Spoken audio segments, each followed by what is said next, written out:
खुलुमबाय स्टुडिय'आव दङ आं हेमा नार्जारी बे चेनेलाव सानफ्रोमबो फुं एबा मोनाबिलियावबो खौरां मोननाय जायो। बिनिखायनो नोंथांमोनहा खौरां खोनासंनो मोजां मोनोब्ला आंनि चेनेलखौ साबस्क्राइब खालामना ला।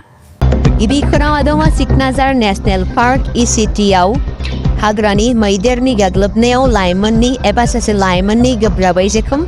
मैया बेलासि समाव क'क्राझारनि उल्टापानि हाग्रा ओनसोलनि सिकनाझार नेशनेल पार्कआव हाग्रानि मैदेरनि गाग्लोबनायाव सासे लाइमोना गोब्राबै जोखोम जायो। खौरां मोननाय बायदिब्ला बे जाथाया हरनि 9 रिंगासो समाव जायो, जेब्ला लाइमोना मटरसाइकेलजों बे ओनसोलनि गेजेरजों थांगासिनो दंमोन आरो लामा बारनो नाजानाय समाव बिथांखौ हाग्रानि मैदेरा गाग्लोबदोंमोन। बे गाग्लोबनायाव बोलि जानांनाय सुबुंनि खर'आ गोब्राबै जोखोम जायो आरो मटरसाइकेलखौबो खहा खालामो। जोखोम जानाय सेंग्राखौ उनाव फाहामथाय होनो थाखाय लांनाय जायो देहा फाहामसालिसिम। बोलि जानांनाय सुबुंनि सिनायथि आरो बिथांनि हालोदनि सोमोन्दै गुवारै मिथिनो मोननाय जायाखै। आसामाव डक्टर हिमन्त बिश्व शर्मानि गोदानै सोरखार जाबावनायनि उनाव नैथि खेबनि केबिनेट जथुम्माया मैया गिबि मन्त्रि डक्टर हिमन्त बिश्व शर्मानि दैदेननायाव खुंफुंजादोंमोन। बे मेलाव गासैबो केबिनेट मन्त्रिफोरा नुजाथिदोंमोन। केबिनेट सावरायनायनि उनाव मन्त्रि उतुल बराया मोनसे खौरांगिरि मेलनि गेजेरजों बिबुंथि लाखियो। बिथाङा बुङो, उतुल बराया केबिनेटआव लानाय माखासे गोनांथार थिरांथाफोरनि सोमोन्दै मिथिहोयो। केबिनेटआ दिनै जानो गोनां जथुम्माजों सोमोन्दो गोनां आयदाफोरनि सायाव सावरायो। विधान सभानि जथुम्मायाव रायजो बेंगिरिया होनो गोनां बिबुंथिनि ड्राफ्टखौ केबिनेटआ गनायथि होयो। बेजों लोगोसे UCCखौ विधान सभायाव लाबोनाय जागोन होनना मिथिनो मोन्दों। स्कुल आरो कलेजफोराव फरायसाफोरखौ हिजाब गाननो गनायथि होनायनि कर्नाटक सरकारनि थिरांथाखौ विश्व हिन्दु परिषदआ हेंथा होदों। मंगलबारखालि BHPआ कर्नाटक सरकारनि बे थिरांथाखौ गोख्रोङै बेरेखा खालामदों।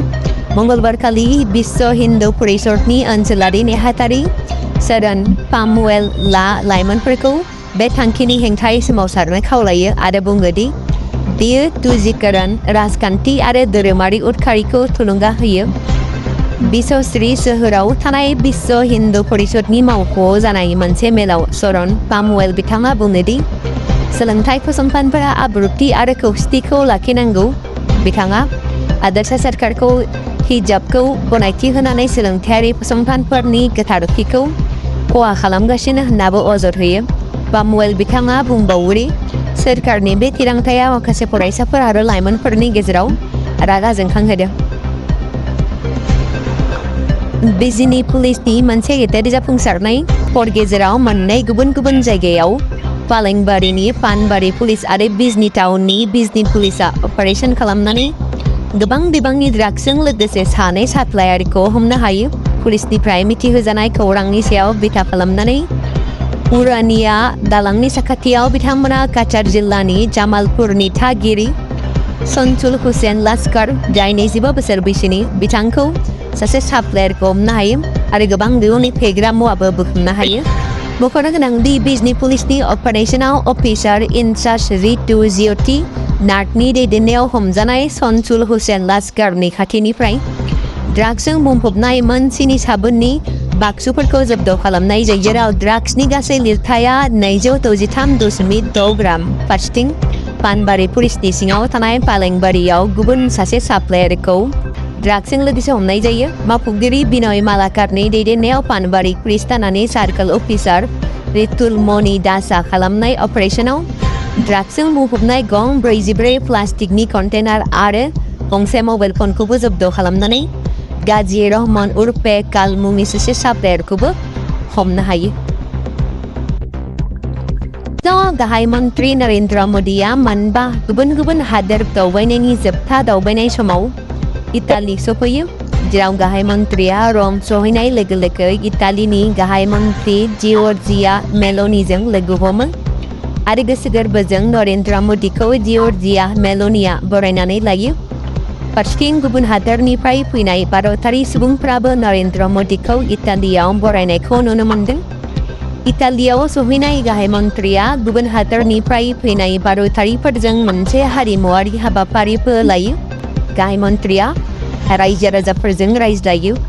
मख'नो गोनांदि गाहाय मन्त्रि नरेंद्र मदिनि इटालि दावबायनाया भारत आरो इटालिनि गेजेराव सोमोन्दोआ गोख्रैयै गोख्रों जाबोनाय 2025 आरो 2029 जथाय मावफान्थियारि मावबिथांखिनि सिङाव मोन्नैबो हादोरफ्रा गोबां बिथिङाव हेफाजाब बांहोदों। बेयाव फालांगि, रां थिसननाय, रैखाथि आरो गोख्रों गोदानथि, बिगियान आरो बिरोंदामिन आरो मानसिफोरजों सोमोन्दो गोनां। बे समाव मोनसे गोजोनथाव खौरां बाक्सा जिल्लानि बरमायाव थानाय रुरेल एकाडेमिया लानानै फैदों नोंथांमोननि थाखाय मोनसे गोजोनथाव खौरां। थांनाय SSLC आरो हायार सेकेन्डारिनि आनजादाव जाय फरायसा आरो फरायसुलिफोरा उथ्रिसारनो हायाखैमोन एबा फेल जादोंमोन, बेनि थाखाय रि-एग्जाम होफिननो गोसो गुदुं फरायसाफोरा थाबैनो बरमा सेकेन्ड गेटआव थानाय रुरेल एकाडेमियाव मुं थिसनफैनानै मेट्रिक आरो HS आनजादखौ होफिननो हागोन। बेनि अनगायैबो जाय फरायसाफोरा थांनाय मेट्रिक आरो HS आनजादाव नांगौ बादि जौखोन्दो एबा मार्क्स लानानै उथ्रिसारनो हायाखैमोन, बिथांमोनाबो बे रुरेल एकाडेमियाव एडमिशन खालामफैनानै मार्क्स इमप्रुभमेन्ट खालामनो हागोन। स्ट्रिम हिसाबै आर्ट्स, साइन्स आरो कमार्सनि गासैबो फरायसाफोरा रुरेल एकाडेमियाव एडमिशन खालामनो हागोन। बेनि थाखाय थाबैनो 8761903455 नङाब्ला 87203585 जानबुं नम्बराव जगाजग खालामहरनो हागोन। चिरां जिल्ला बिजनी मालिपारा दलगाव गामि आफादा दिनै गाजा गोमजायै आजिरा मोननाय भारतीय रौनिया बिफानाव मावनानै फैनाय रनिन गयारी, जाय MACPNK/SUB जों लोगोसे आजिरा मोननाय फोरोंगिरि आरो लोगोसे 2026 इं मायथाइनि SSLC आरो HS आनजादाव उथ्रिसारनाय फरायसाफोरखौ मान बावदों।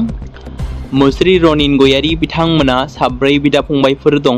बेनि गेजेराव 4बो रौनिया बिफानाव साख्रि मावो। बेनि गेजेराव दिनै रनिन गयारीया गोलाव बोसोर मावनानै आजिरा लाबाय। नोंथाङा भिडिअखौ मोजां मोनोब्ला लाइक, शेयार, साबस्क्राइब खालामना होबानो जाबाय। गाबोननि भिडिअआव लोगो मोनफिनसिगोन। गोजोन्थों।